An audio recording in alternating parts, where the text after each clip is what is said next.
신동엽. 그 이름은 대한민국에서 누구나 알고 있는 MC이자 예능계의 거물입니다. 그의 유머와 따뜻한 성격은 방송을 통해 많은 이들의 마음을 사로잡았고, 그의 매끄러운 진행과 날카로운 통찰력은 항상 기대 이상이었습니다. 하지만 그가 54살의 나이에 세상을 떠났다는 소식은 많은 사람들에게 충격 그 자체였습니다.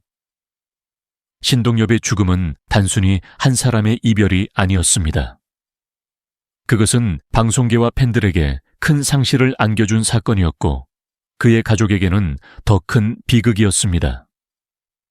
신동엽은 어려운 가정에서 태어났지만 그가 보여준 성실함과 끊임없는 노력은 그를 대한민국에서 가장 사랑받는 예능인 중 하나로 만들었습니다.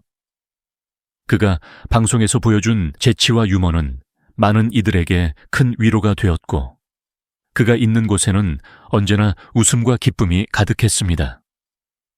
그러나 이러한 외적인 이미지 뒤에는 그 누구보다도 가족과의 깊은 애정을 가진 사람이었습니다. 신동엽의 부모님은 그가 항상 가족을 위해 애쓰고 부모님을 사랑하는 아들이었다는 것을 잘 알고 있었습니다. 그의 어머니는 아들의 죽음에 대해 입을 열 때마다 눈물을 흘리셨습니다. 신동엽이 어릴 적부터 얼마나 부모님을 챙기고 어려운 상황 속에서도 언제나 부모님의 안위를 걱정했는지에 대해 많은 이야기를 전해주셨습니다. 그의 아버지는 조금 더 내성적인 성격이었지만 아들이 그렇게 떠나고 나서 매일 그리움 속에서 하루하루를 보내고 있었습니다.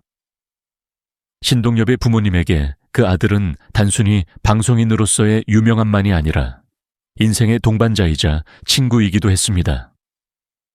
신동엽의 죽음은 그가 단지 유명한 MC였기 때문에 더욱 충격적이었습니다. 그가 방송에서 보여준 밝은 모습과는 달리 그에게도 고통과 상처가 있었던 것이 사실입니다. 하지만 그가 항상 웃음을 잃지 않고 매 순간을 열정적으로 살았던 이유는 바로 그의 가족을 위한 사랑과 책임감이었습니다. 그가 떠난 이후 그의 부모님은 큰 슬픔에 잠겼습니다. 신동엽이 떠나기 전까지는 항상 함께 웃고 떠들며 행복한 시간을 보냈지만 이제 그 시간들은 그들의 인생에서 영원히 사라졌습니다. 이 이야기는 단순한 슬픔에 그치지 않습니다. 신동엽의 죽음은 그가 살아온 인생을 되돌아보게 만듭니다. 특히 그의 마지막 순간에 있었던 일들이 더욱 마음을 아프게 만듭니다. 신동엽은 늘 사람들에 대한 배려와 사랑을 아끼지 않았지만 그의 죽음을 알린 그날, 그는 한 가지 중요한 결정을 내렸습니다. 바로 심연섭, 김종민, 에일리와 같은 스타들이 결혼식에 참석하지 않겠다고 선언한 것입니다. 이유는 단 하나, 촬영 스케줄 때문이었습니다. 신동엽은 그날까지도 자신의 직업적 의무를 다하려 했고, 그것이 그에게 얼마나 큰 의미였는지, 그가 어떤 사람인지를 잘 보여주는 순간이었습니다. 이 순간 신동엽의 마음은 무엇이었을까요? 그는 방송인으로서 또한 친구이자 동료로서의 의무감을 깊이 인식하고 있었을 것입니다. 그가 결국 떠나게 된 이유는 무엇이었을지, 그가 마지막으로 남긴 메시지는 무엇일지에 대한 궁금증은 여전히 많은 사람들의 마음을 채우고 있습니다. 그러나 신동엽이 떠난 후에도 그가 남긴 유산은 계속해서 사람들의 마음속에 살아있습니다. 그가 남긴 웃음, 사랑, 그리고 그의 따뜻한 성격은 이제 그 어떤 방송에서도 찾아보기 어려운 값진 기억으로 남을 것입니다. 이 모든 이야기는 결국 신동엽이라는 인물이 어떻게 사람들에게 사랑받았고 그 사랑을 어떻게 가족에게도 전달했는지를 보여줍니다. 신동엽의 삶은 그 자체로 감동적이었고 그가 보여준 인간적인 모습은 결코 잊히지 않을 것입니다. 하지만 그가 오늘날의 자리에 오르기까지는 결코 쉬운 길이 아니었습니다. 신동엽은 서울예전 연극과 1학년 시절인 1990년에 연극배우로서 커리어를 시작했습니다. 무대 위에서의 첫 발걸음은 그에게 큰 의미였지만 그 당시만 해도 그가 얼마나 큰 성공을 거둘지 아무도 예측할 수 없었습니다. 그 후 1991년 SBS의 특채 개그맨으로 방송계에 데뷔하면서 신동엽은 전혀 다른 세계로 발을 들여놓게 되었습니다.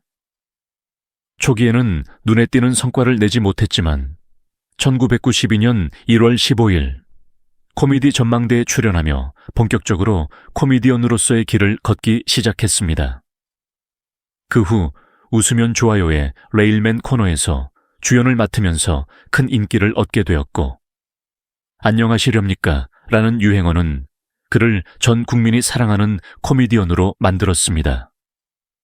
그러나 이러한 성공 뒤에는 신동엽이 겪은 수많은 고난과 아픔이 있었습니다. 그는 단순히 유명해지기 위해 노력한 것이 아니었습니다. 그의 인생에서 가장 큰 고통 중 하나는 무명 시절이었습니다. 신동엽은 레일맨으로 큰 인기를 얻었지만 그가 그 이전에 겪은 수많은 어려움과 불확실한 미래는 그를 더욱 강하게 만들었습니다. 그가 데뷔했을 당시 방송계는 치열했고 많은 이들이 경쟁을 벌였지만 신동엽은 끝내 묵묵히 자신의 길을 걸었습니다. 그 과정에서 그가 보여준 끈기와 노력은 결국 그를 성공의 길로 이끌었습니다.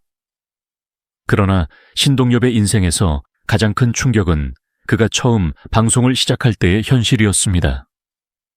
당시 그는 자신의 경력 초기, 오렌지족과 강남, 그리고 압구정동의 인기를 끌고 있었지만 신동엽은 그 지역들을 한 번도 가본 적이 없었습니다.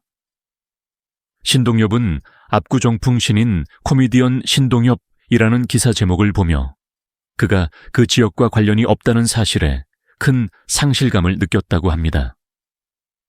그때의 마음은 그가 겪었던 진정한 외로움과 무명 시절의 고통을 엿볼 수 있는 순간이었을 것입니다.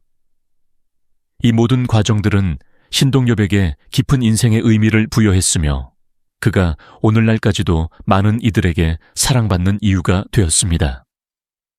방송계의 스타가 되었지만 그 안에는 그의 진정성과 고통이 깃들어 있었음을 우리는 잊지 말아야 합니다. 신동엽의 인생과 경력은 그야말로 기적과도 같은 이야기로 가득 차 있습니다. 한 사람의 인생에서 이러한 전환점을 맞이할 수 있다는 것은 얼마나 큰 행운인지, 혹은 그가 얼마나 뛰어난 재능을 지닌 사람이었는지를 잘 보여줍니다. 그의 이야기는 단순히 성공의 이야기만이 아닙니다. 그것은 끝없이 노력하고 고민하며 도전하는 과정에서 진정한 가치를 발견해 나가는 여정이었습니다. 신동엽의 경력에서 가장 인상 깊은 점은 그가 겪은 수많은 우연의 연속이었지만 그 모든 것이 결국 그의 삶을 더욱 빛나게 만든다는 것입니다. 1990년대 초반, 신동엽은 연극배우로 시작했지만 방송이라는 세계에서 그의 진정한 가능성을 펼칠 기회를 얻게 되었습니다. 그러나 그가 방송계에 첫 발을 들여놓았을 때만 해도 그는 단지 풋내기 개그맨에 불과했습니다. 그가 활동을 시작했던 당시 코미디계는 서세원, 심영래, 김영곤, 주병진과 같은 중견 코미디언들이 주도하던 시절이었고 방송사들은 경력 많은 고참 코미디언들에게 자리를 내주기 일쑤였습니다. 그러나 신동엽은 그 누구보다도 빠르게 그 틀을 깨뜨리고 새로운 코미디의 흐름을 만들어 갔습니다. 그는 단지 코미디의 영역에서만 두각을 나타낸 것이 아니라 세대 교체의 중심에 서게 되었습니다. 그가 등장한 SBS 시절, 이영자와 함께한 기쁜 우리 토요일과 홍록기와 함께한 열려라, 웃음 천국에서의 활약은 그를 전 국민의 사랑을 받는 스타로 만들었습니다. 하지만 그가 이렇게 단숨에 인기를 얻게 된 데에는 신동엽만의 특별한 재능이 있었습니다. 그의 유머 감각, 그리고 그가 만들어낸 개그는 그 어떤 선배들도 쉽게 따라올 수 없는 차별화된 매력을 지니고 있었죠. 레일맨 코너에서의 대성공은 그가 정말 대단한 개그맨님을 확실히 입증한 순간이었습니다. 그러나 그가 레일맨에서 주역을 맡을 수 있었던 것은 사실 거의 기적에 가까운 일이었습니다. 방송에서 그가 밝힌 바에 따르면 당시에 코너가 갑자기 심의에 걸려 방송을 하지 못하게 되었고 그 자리를 메꾸기 위해 급하게 새로운 아이디어를 모색하던 중 신동엽은 독특한 아이디어를 내놓았습니다.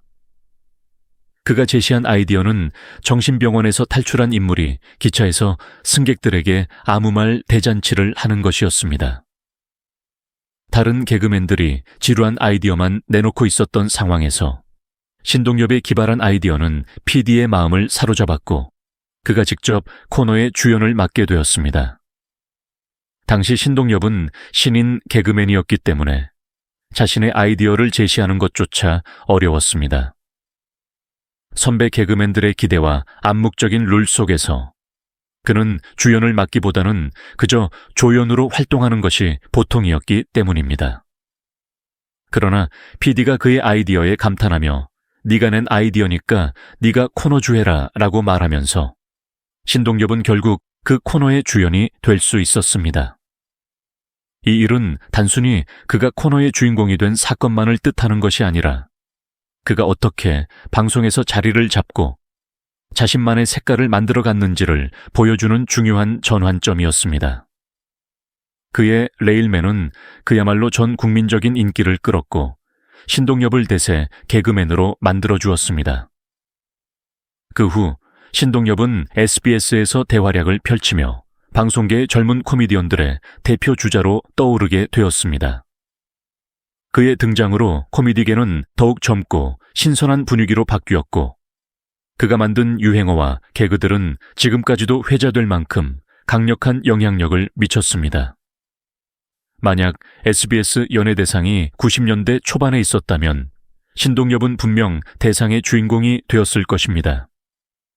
그는 단지 개그맨에 그치지 않고 한국 예능의 혁신적인 인물로 자리매김했으며 그가 거둔 성과들은 그 당시 누구도 넘보기 힘든 수준이었습니다. 대신 1994년에는 백상예술대상에서 남자 코미디 영희상을 수상하며 그의 노력이 대중과 업계에서 인정받은 순간이었습니다.